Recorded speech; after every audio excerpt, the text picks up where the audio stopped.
കഴിഞ്ഞ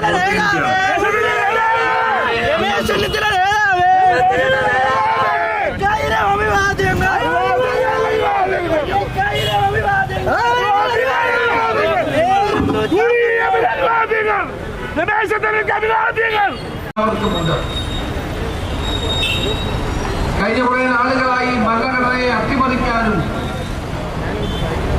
ഭരണഘടനയുടെ അടിസ്ഥാന മൂല്യങ്ങൾ തകർക്കാനുമുള്ള നീക്കങ്ങൾ രാജ്യത്ത് നടന്നു വരികയാണ്.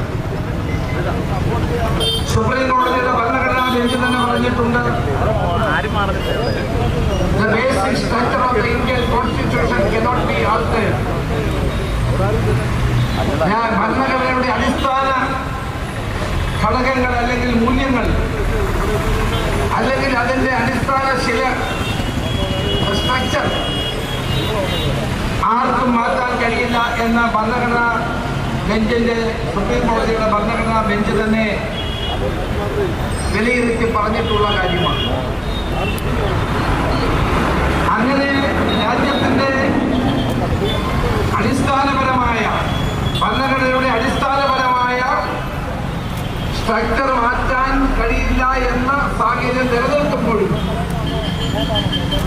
ഇന്ത്യൻ ഭരണഘടനയെ മാറ്റാനും ഭരണഘടനയുടെ അലകും പിടിയും മാറ്റാനും ഇന്ത്യയെ തങ്ങൾ ഉദ്ദേശിച്ച തരത്തിലേക്ക് മാറ്റിയെടുക്കാനുമുള്ള നീക്കങ്ങൾ നടന്നുകൊണ്ടിരിക്കുന്നു. അപ്പൊ ഇന്ത്യയിലെ ജനങ്ങൾ ഈ ഇന്ത്യൻ ഭരണഘടന മാറ്റുന്നതിനെതിരാണ് എന്ന് കഴിഞ്ഞ ലോക്സഭാ തെരഞ്ഞെടുപ്പിലൂടെ തെളിയിക്കുകയുണ്ടായി.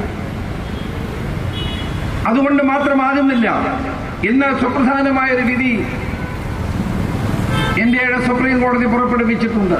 വളരെ വർഷങ്ങളായി സുപ്രീം കോടതിയുടെ മുന്നിൽ നിന്ന് ഒരു ഹർജിയിലാണ് ഇന്നലെ തീരുമാനമുണ്ടായത്. നമ്മളൊരു മതേതര ജനാധിപത്യ റിപ്പബ്ലിക്കായി പ്രഖ്യാപിച്ചിരിക്കുന്ന ഈ രാജ്യത്ത് അത് മാറ്റാൻ കഴിയില്ല എന്നാണ് വിധിന്യായത്തിൽ വ്യക്തമാക്കുന്നത്. പാർലമെന്റിൽ വേണമെങ്കിൽ ഭരണഘടനയിൽ മാറ്റങ്ങൾ വരുത്താൻ കഴിയും. നൂറുകണക്കിന് അമെൻമെന്റുകൾ ഭരണഘടനയിൽ പല കാലഘട്ടങ്ങളിലായി ഉണ്ടായിട്ടുണ്ട്. പക്ഷേ ഭരണഘടനയുടെ അടിസ്ഥാന മൂല്യങ്ങളെയും ഘടകങ്ങളെയും മാറ്റാൻ ഇന്ത്യൻ പാർലമെന്റിന് കഴിയില്ല എന്നുള്ളതാണ് വസ്തുത. എല്ലാ പൗരന്മാർക്കും നീതി ഉറപ്പുവരുത്താൻ സാമൂഹികവും സാമ്പത്തികവും രാഷ്ട്രീയവുമായ നീതി ഉറപ്പുവരുത്തുന്നതാണ് നമ്മുടെ ഭരണഘടന. ലോകത്തെ മറ്റേത് ഭരണഘടനയിൽ നിന്നും വ്യത്യസ്തമായി ഇന്ത്യൻ ഭരണഘടന മൗലികമായ മനുഷ്യന്റെ സ്വാതന്ത്ര്യത്തെ ഉയർത്തിപ്പിടിക്കുന്നു, ജനാധിപത്യ മൂല്യങ്ങളെ ഉയർത്തിപ്പിടിക്കുന്നു, മതേതര മൂല്യങ്ങളെ ഉയർത്തിപ്പിടിക്കുന്നു.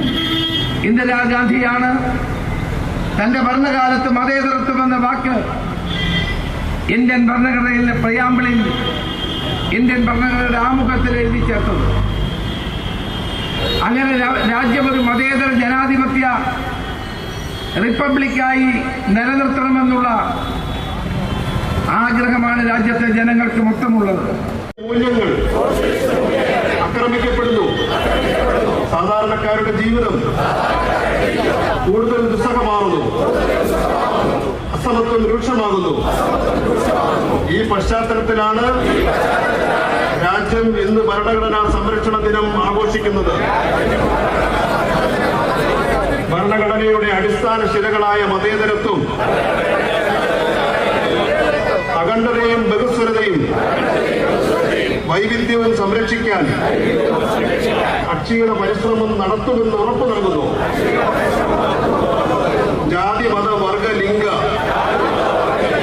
വിവേചനങ്ങൾക്കെതിരെ നിതാന്ത ജാഗ്രത പുലർത്തുമെന്ന് ദൃഢപ്രതിജ്ഞ ചെയ്യുന്നു. കാലാധിപത്യമായ പ്രസക്തിയെക്കുറിച്ച് മഹാത്മാ അംബേദ്കറുടെ ഏറ്റവും പ്രസക്തമായ വാചകമാണിത്. അത് ഇന്ത്യൻ ഭരണഘടന കാലാധിപത്യമാണ്. ലോകത്ത് മറ്റൊരു ഭരണഘടനയ്ക്ക് ഇത്രയേറെ പൗരന്മാരുടെ മൗലിക അവകാശങ്ങൾ, അന്തസ്, ആഭിജാത്യം ഉറപ്പു നൽകുവാൻ കഴിയുന്നില്ല. അത്രമേൽ പ്രിയപ്പെട്ട ഭരണഘടനയുടെ കടയ്ക്കൽ കെട്ടിവെക്കുന്ന നിലപാടുമായി കേരളം ഭരിക്കുന്ന ഗവൺമെന്റിലെ മന്ത്രിയുണ്ടെന്ന് പറയുമ്പോ ഭരണഘടനയെ കുന്തം കുടച്ചക്രം എന്നൊക്കെ പറഞ്ഞ് ആക്ഷേപിക്കുമ്പോ ആ ആളിനെ പിടിച്ച് വലത് വകയില് പിടിച്ചു